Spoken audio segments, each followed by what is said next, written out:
tarde. Tudo Vamos bom? começar? Boa tarde. Boa tarde. Não vai esperar mais meia hora, não? Não. Então, Meia vamos hora lá. vai. Meia hora acaba, né? Ela quer que. Vamos lá.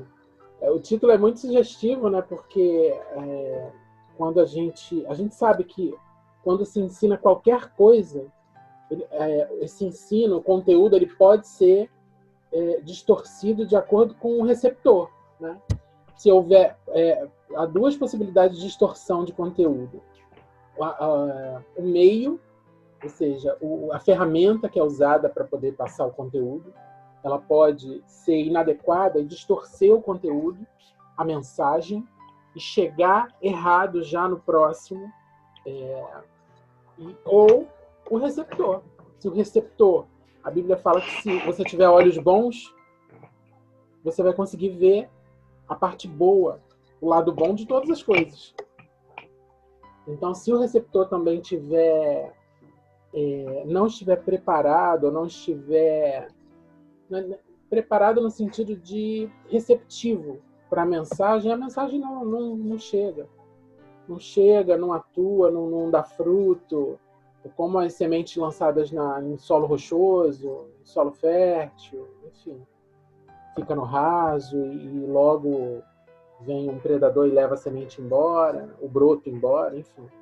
Então, as concepções errôneas, elas são compreensíveis por isso, porque vai depender de N fatores para que realmente a mensagem ela seja efetiva, que o conteúdo seja efetivo na vida do outro, né? E aí eu separei aqui dois trechos para a gente começar essa conversa. O primeiro diz assim: a meditação sempre permaneceu como uma parte clássica e central da devoção cristã, uma preparação decisiva para a obra de oração e adjunto dessa obra. Eu achei esse trecho muito poderoso, porque a gente tem muita facilidade de unir meditação e oração como se fosse uma coisa só. E aqui, de cara, ele já destrincha, explicando que são duas coisas diferentes. Então, é uma obra decisiva, ou seja, a meditação ela te coloca no lugar certo para orar de maneira adequada. Ao mesmo tempo, a meditação ela vem junto com a oração. Então, ela é um caminho para a oração, ela dá um caminho para a oração, ao mesmo tempo ela está ali junto, para a oração ser efetiva. Isso é muito legal, né? Isso abre a nossa mente, não. Isso parece que coloca, eu penso naquele joguinho do Tetris, coloca as peças no lugar, assim, para a gente saber o que é cada uma dessas coisas e respeitá-las, né? De acordo com seu grau de importância. Que aqui, pelo menos de acordo com esse trecho, é o mesmo. Se anda junto, né? Adjunto. O que vocês acham? Eu acho que a meditação ela é absoluta. E a oração, se você só pegar a oração e colocar ela em prática, você pode cometer erros. Porque quando você encontra esse lugar aonde a meditação te leva, você olha para a oração do Pai Nosso e não recita ela como uma reza, mas sim você entende o que aquelas palavras querem dizer, entendeu?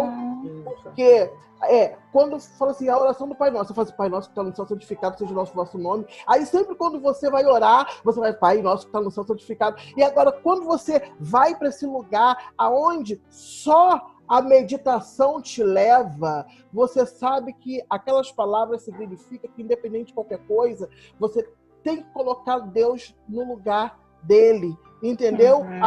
A oração do Pai Nosso é só um modelo de como essa comunicação tem que ser, entendeu? E só a meditação vai te levar, porque eu creio que a meditação é tipo uma água na fonte, entendeu? É fazer com que a palavra ela fique constante na tua mente e não só por alguns minutos. Eu não sei se eu respondi. Mas... Eu acho que é isso, e é como você falou, não é uma repetição. A meditação cristã, ela é aliada da oração justo por isso, porque a meditação na palavra, a gente medita buscando a palavra, entendendo a palavra, e aí vai praticar essa palavra, esse entendimento na nossa oração, né? E a meditação cristã é diferente por isso, né? Porque não é só para recitar, né? Para ficar ali recitando e tal, é só rezando, mas você vai entender e acaba vivendo isso. Não é só, não é funcionar, não é usar palavras como mantra, né? Sim. Essa coisa da repetição do mantra, né? Eu tô aqui a rezando, meditação, então tô fazendo o que é certo, né? Tem essa coisa do mantra, né? E a meditação tem isso, tem o mantra, mas a meditação cristã tem essa diferença. Não, mas até mesmo no cristianismo, se você não entende a meditação, você meio que reza. Você reza aquilo que está escrito na palavra, você reza aquilo que você ouve de outra pessoa. Você é uma mistura aí de rezas, entendeu? A participação especial. E a gente e pode ser que a gente nem reze. Deixa eu ver se eu compreendo. As mesmas palavras. A gente já passou por isso em outros momentos, não vale a pena expor com detalhes aqui, mas eu acho que você vai entender. Mas existe a reza inicial, a reza do meio e a reza que vem depois. Sim. Com palavras diferentes, mas é uma reza, porque tem que fazer, porque tem que ser aquela, porque tem que ser aquele contexto, porque tem que ser assim. É muito interessante. Isso, por que você faz isso automático e você acha que você está fazendo certo? Porque você não meditou. Sim. Porque você não foi para o lugar da eternidade, porque você não puxou a eternidade. É isso. Porque você não foi para a eternidade, porque você não puxou a eternidade para você. É isso. Então você vai e faz. Aí você fica só na dimensão muito rasa daquilo. A crônica do Cronos. Aquela coisa normal. Você vai repetindo e vambora. É isso que tem que fazer. Porque agora, 18 horas às 18h05, é essa reza que tem que fazer, é essa oração. Sim. E depois, 18h20, tem outra. E aí depois, 18h40, tem outra. E vambora. Porque tem que fazer. Não é porque tem que buscar estabelecer o reino. É porque tem que fazer. E uma outra coisa você não pode entender de uma maneira errada aquilo que é meditar na palavra, achar que você tem que saber a Bíblia toda. Porque às vezes você sabe a Bíblia toda, mas você não parou para meditar. Você sabe a Bíblia toda, você até pratica algumas coisas, mas eu creio que a meditação faz você crescer em sabedoria. A meditação faz você usar de uma maneira certa o teu conhecimento. Porque de uma maneira eficaz. Não adianta você conhecer a Bíblia inteira e ela não ter funcionado para você. Isso. Ela não ter funcionado em você. E nem para o outro. O outro ora em você e vê você como um estudioso, como um teólogo, como menos Cristo. Sim. Entendeu? Ele te vê cheio de sabedoria, te vê cheio de propriedade, te vê com palavras bonitas, palavras adequadas e assertivas, mas não enxerga Cristo, enxerga você no centro da sua sabedoria. É isso. E quando você chega na meditação, o que é o resultado de uma meditação na palavra, uma meditação espiritual, uma meditação nas escrituras? É você repousar e confiar nos princípios eternos. Você repousa, você relaxa. É o 7º dia que a gente estava discutindo há um tempo atrás. Eu acho que quando você não consegue entender o que é o 7º dia, é porque você nunca meditou. Sim. Sim.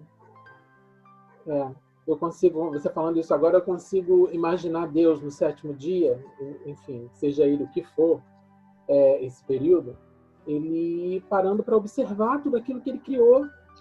e o que poderia ser, e os planos que ele estava traçando ali para aquilo tudo, né? Para o homem, para a mulher, enfim, para tudo aquilo que ele tinha feito, as possibilidades que ele enxergava em Adão, diante de tudo aquilo, diante daqueles animais todos, e de toda aquela vegetação, e de Eva. Então, o sétimo dia é isso, né? A gente parar para observar, para contemplar, que é a contemplação, e ver o quanto a eternidade proporciona possibilidades. Queria pular para o segundo trecho, que diz assim, sem dúvida, isso aqui é muito sério, parte do surto de interesse pela meditação... Quem caiu? O celular? Só celular. Foi o celular que caiu, né? Foi. Tá, ótimo. Sem dúvida, parte do surto de interesse pela meditação oriental se deve ao fato de as igrejas terem abandonado o campo. Então, aquilo que a gente tira a mão, vem outro toma, certeza. Porque os espaços eles precisam ser ocupados. Sim. Em todos os âmbitos, todos os aspectos. Então, se a gente tira a mão de determinada prática, vem outro e pega aquela prática para si, diz que é dele, diz que é... Enfim, ou diz que é dele, ou nem diz que é dele, propaga tanto que acaba levando a autoria do negócio. Mas isso acontece não só na meditação, que a gente colocou como algo místico, como várias outras coisas. Sim. Entendeu? Uhum. E assim, a gente acha que para você meditar tem que ter a quietude, o tempo e a concentração, então você tem que se retirar. Mas eu te falo que, às vezes, mesmo com pessoas, você não precisa ter a justificativa, não tenho tempo para isso, porque essa quietude, se você separa um tempo, se você dá atenção para a meditação, a própria meditação te leva à quietude, a própria meditação te leva, sabe? Te dá mecanismos para isso, gatilhos. Sim, independente de você se retirar para um espaço físico, entendeu? Eu tive, você falando disso, e é bom a gente compartilhar esse tipo de experiência para que as pessoas vejam que é possível. Você falando disso, eu acabei de lembrar, eu tive 2 experiências assim, na semana passada, nessa agora, que a gente está terminando agora, né? E na anterior, 2 experiências assim. Eu estava no meio do meu tempo de trabalho e eu tive um gatilho que me levou a meditar por alguns minutos. E aquilo ali já me preencheu, já me lembrou quem eu era, já me levou para o meu lugar preferido, já me trouxe a eternidade para perto de mim. Já mudou meu dia. Mas se você mistificar isso, você vai passar por esse tempo e vai falar assim, poxa, eu precisava de uma quietude, eu precisava me separar, eu precisava, entendeu? Exatamente. Eu imagino Deus falando para Josué, que era um guerreiro, medita na minha palavra de noite. Cara, Josué, como é que eu vou meditar? Não tenho tempo para isso! No meio da guerra? No meio da guerra! Como é que eu vou meditar? Cara, Deus falou isso para um guerreiro, cara. Para um cara que dormia com a espada na mão, para um cara que tinha uma responsabilidade de levar um povo. Imagina isso! Se ele mistificasse isso... Ele não ia conseguir. Não ia conseguir. É verdade. A gente tem exemplos, né? A gente já até citou aqui na semana passada, mas desse trecho que a gente separou para ler essa semana, trazia alguns exemplos da Bíblia, de momentos de meditação de pessoas da Bíblia, né? Em Gênesis 24:63, saíra Isaac a meditar no campo ao cair da tarde, Salmo 63:3, no meu leito, quando de ti me recordo e em ti medito, durante a vigília da noite. Então a gente tem essa prática na Bíblia constantemente, assim. E mesmo assim, isso ainda é estranho, ainda soa estranho no nosso meio. Por que vocês acham isso? Porque as pessoas não leem a Bíblia com atenção? Porque a gente mistificou. A gente deu autoria para outro grupo, né? Para um grupo místico, é isso? Não é que com certeza. Não é que a gente deu, é que a gente não ocupou esse espaço. Quando você não ocupa aquele espaço, porque Deus nos deu o governo. Então, quando a gente não conquista esse espaço, o diabo vem e coloca outro para conquistar como poceiro. O que a gente precisa fazer é expulsar os poceiros. O quê? Mas vamos expulsar? Vamos? Não. Vamos criar doutrina agora? Simplesmente ocupando esse espaço e desmistificando para os crentes, né, para os servos de Deus, essa palavra, meditação. E até fazer entender o que é isso, né? Porque desde quando eu comecei a entrar na igreja e ver todas essas coisas, para mim, meditar, quando eu lia esses textos, era você pegar e ler a Bíblia. Uhum. E não é isso, não ensinam isso pra gente. Uhum. Não ensinam que o meditar é você, não é esvaziar a mente como o místico faz, mas é você se esvaziar de você e se encher de Cristo. Isso, exatamente. Encher da palavra, encher daquilo que é de Deus. Então, isso nunca foi ensinado. Não ensinam isso pra gente. Entendeu? A gente até pode fazer relação da meditação com a Bíblia no seguinte sentido: a gente lê a Bíblia e depois meditar, e depois contemplar o que a gente leu. Contemplar aquilo que o Espírito Santo falou em meditação. Então, meditar na palavra não é ler a palavra e buscar informações e significados e outras referências, enfim. Depois de ter lido a palavra, se a gente for juntar uma coisa com a outra, né? Meditação com a Bíblia. Depois de ter lido a palavra, então você se dá tempo de contemplar aquela palavra. Sim. Falar, Espírito Santo, o que é isso? Sentar e parar. E aí o Espírito Santo vai falar. E aí você está o quê? Meditando naquela palavra, o Espírito Santo falando com você, e você interagindo com ele, e ele ali perto de você. Sairá Isaac a meditar no campo ao cair da tarde. Eu não imagino que ele estava lá com a Torá na mão, meditando na palavra. Ele já tinha lido. Ele estava simplesmente lá no campo, só degustando daquilo que ele... Sabe? Eu acho que Isaías 23, 26, versículo 3, fala de você ficar firme. E eu acho que esse ficar firme é uma espera tranquila, sem pressa e relaxada na presença de Deus. É a meditação.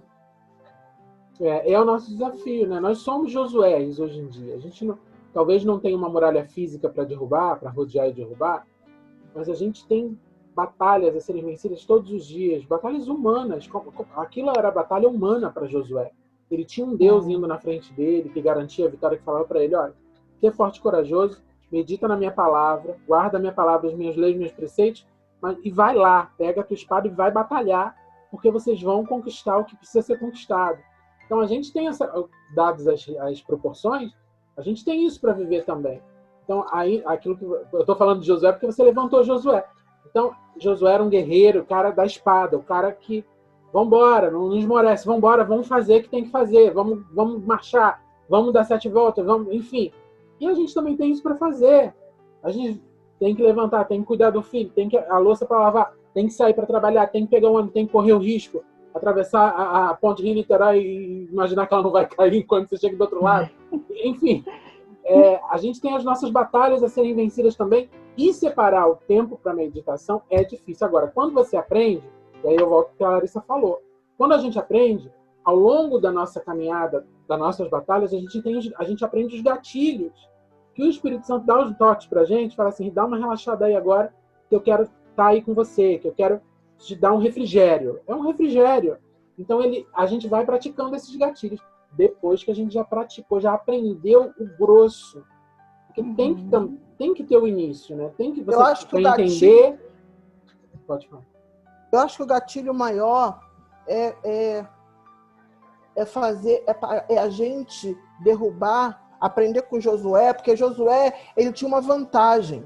Ele não tinha uma muralha interna. Ele só tinha as muralhas externas, as guerras externas. E a gente, por não perceber o que é meditação e o valor que ela tem durante anos, agora nós temos a primeira muralha que a gente tem que derrubar é interna.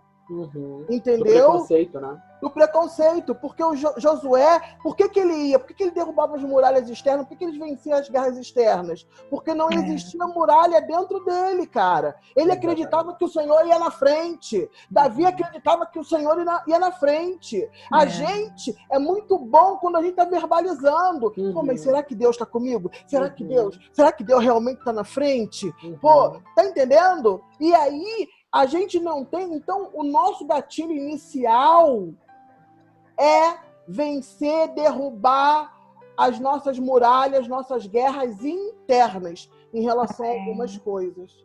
É verdade, perfeito. Perfeita colocação.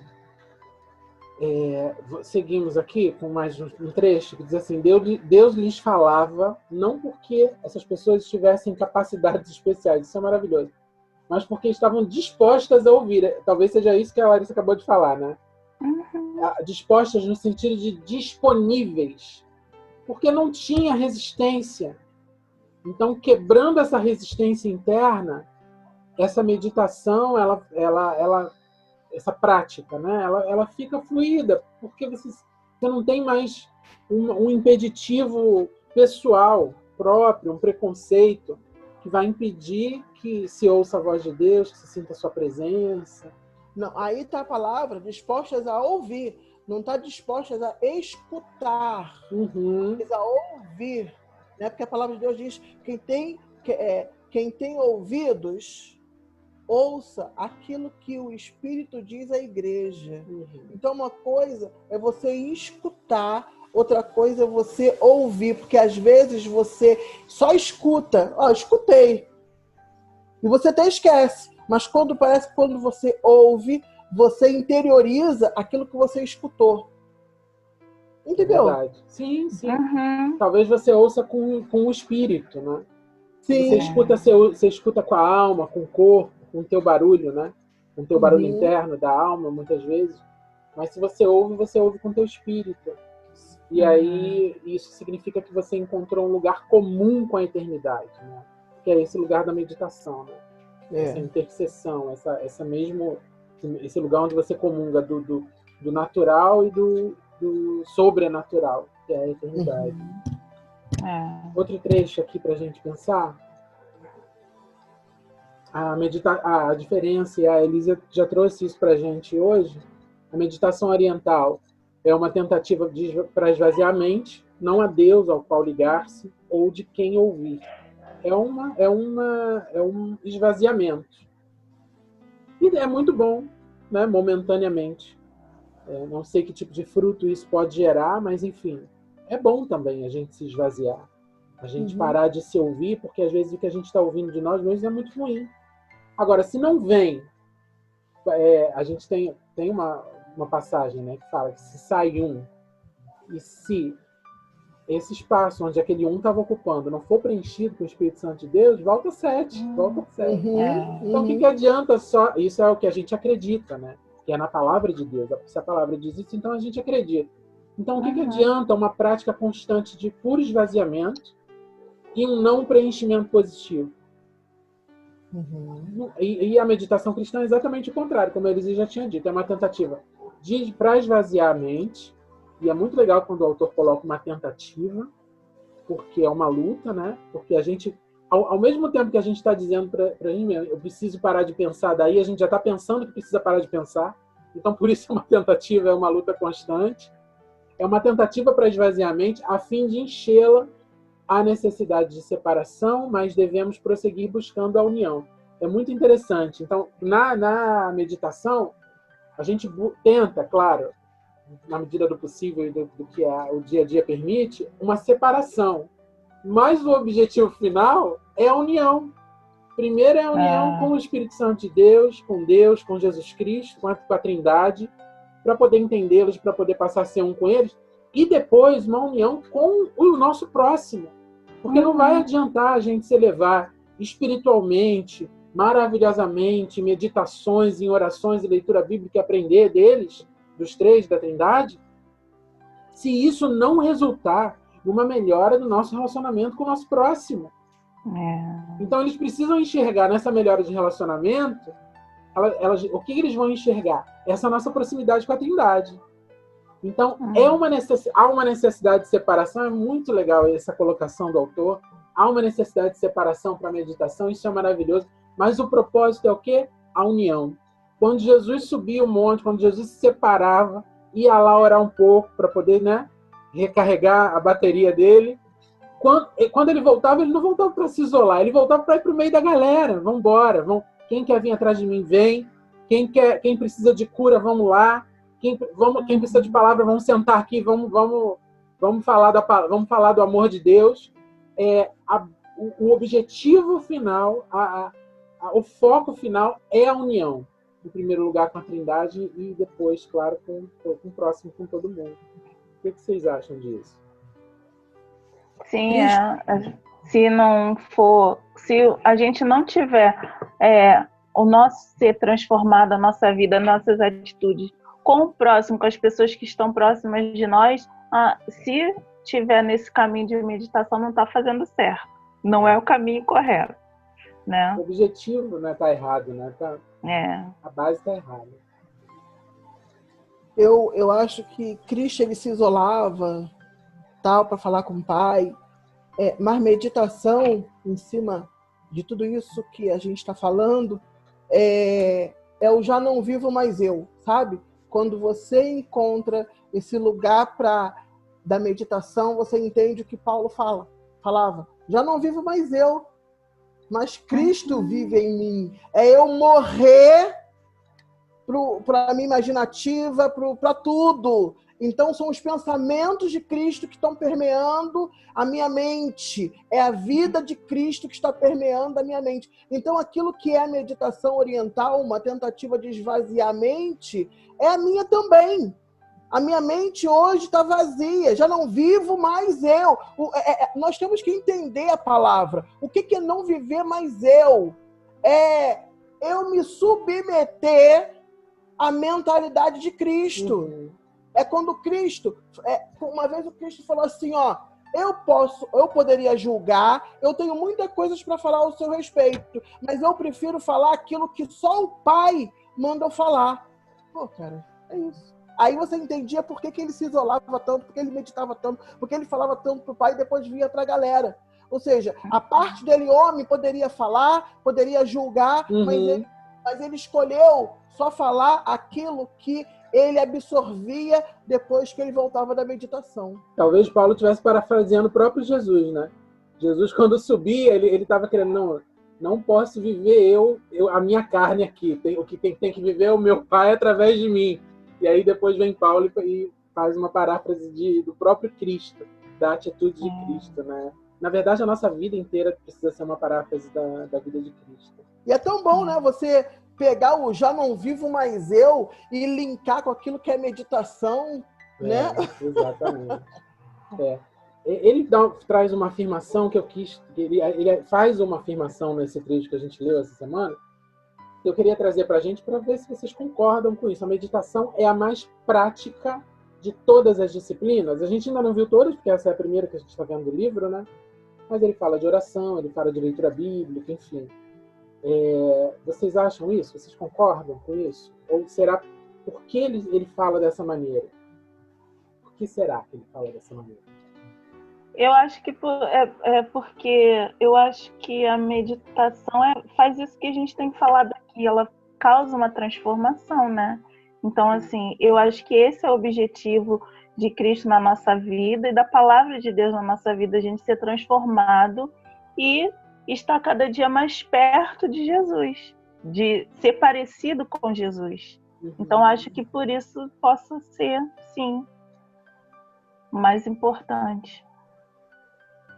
A meditação, né, eu tenho aprendido aí com vocês, a meditação ela é o divã da alma, ela é o divã dos meus pensamentos. E a meditação, ela vai, como eu falei no início dessa reunião, a meditação ela vai me fazer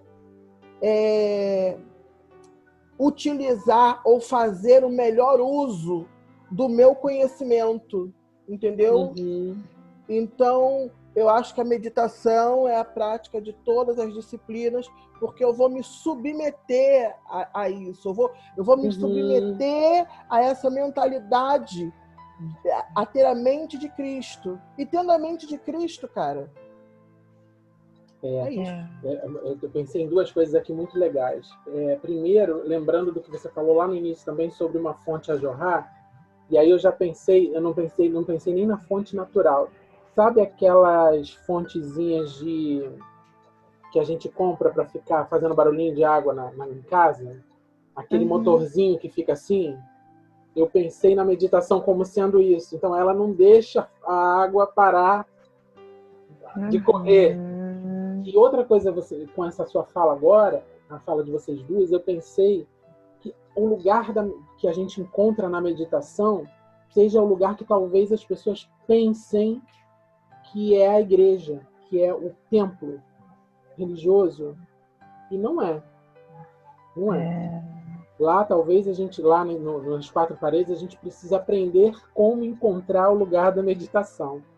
Mas lá não é o lugar. Lá não é o lugar. Lá na igreja não é a eternidade.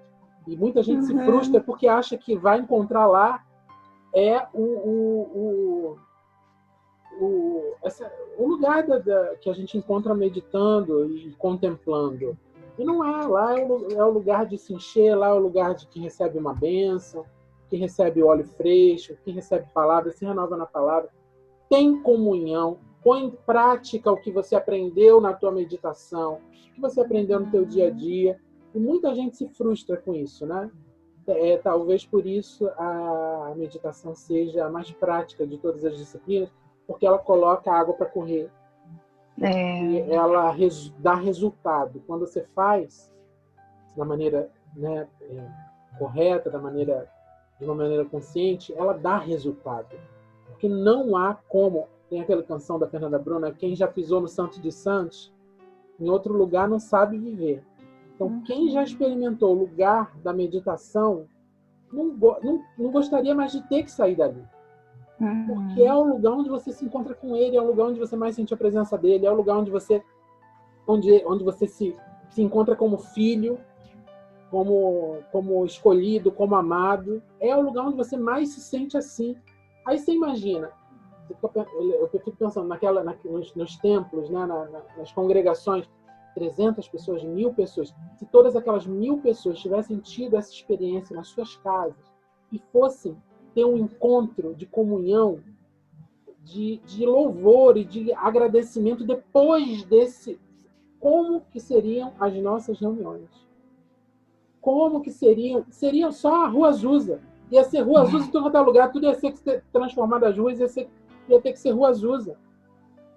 Porque ia ser muito poderoso. E isso realmente... Agora, como instituir isso? Eu até brinquei aqui no meio, vocês não ouviram. Eu falei assim, a gente estabelece isso como doutrina? Acho que não. Acho que é isso aqui que a gente está fazendo. Conversando claramente, francamente, e fazendo as pessoas ouvirem uma conversa assim. Para que o Espírito Santo... E a gente orar para que essas falas cheguem nessas pessoas de maneira eficaz, que caiam os tampões dos ouvidos, os tampões espirituais dos ouvidos dessas pessoas, que a mente seja reconstruída, que os sentimentos sejam reconstruídos em nome de Jesus, para que elas entendam isso, que realmente as disciplinas espirituais vão levá-las a um patamar diferenciado e vão fazê-las diferenciais dentro das suas comunidades religiosas, dentro dos seus grupos religiosos. Elas vão ser diferenciais e vão levar um clima diferente, vão levar com elas um espírito diferente para dentro da comunhão, e as pessoas vão querer cada vez mais isso, né? Para finalizar, o que vocês acham? Eu acho que as igrejas nunca mais, igreja-templo, elas nunca mais serão as mesmas, né? Eu creio que a igreja-templo é um QG, é um centro de equipar as pessoas. Preparação, né? Para que quando elas saiam dali, rios de águas vivas fluam dentro delas em qualquer lugar, entendeu? Em qualquer lugar. Eu acho isso. É isso aí. Elisa, para finalizar. Amém. Que essa palavra, que esses textos, eu possa receber isso na minha vida e entender que nós somos profetas nessa terra para acabar com, né, com esse tempo de essa falta de entendimento da palavra de Deus. Então, que isso seja fruto para a minha vida e que isso que a gente tem feito aqui chegue, como o Leandro falou, na vida de muitas pessoas para trazer a transformação, porque é muito bom a gente poder entender a verdade da palavra, é muito bom. Por isso que é bom a gente falar sobre, né? É muito bom a gente...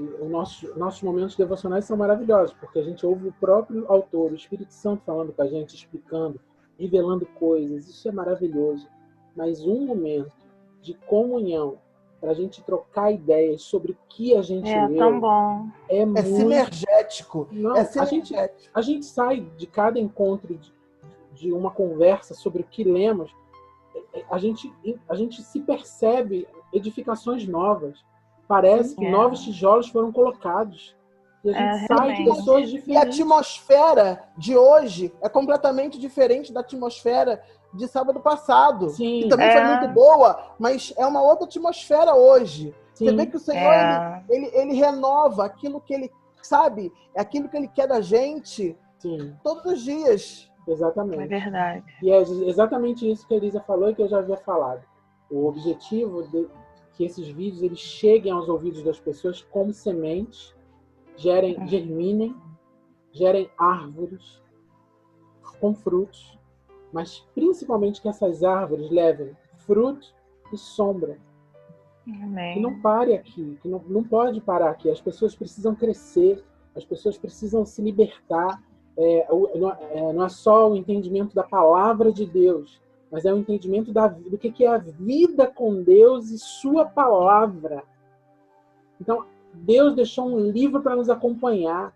Assim como eu escrevi aquela historinha que eu mandei para vocês ontem, ele deixou um conselheiro, ele vem, resolve. Agora fala aí, agora toma um conselheiro, toma um livro e alguém que vai te ajudar a viver a tua vida.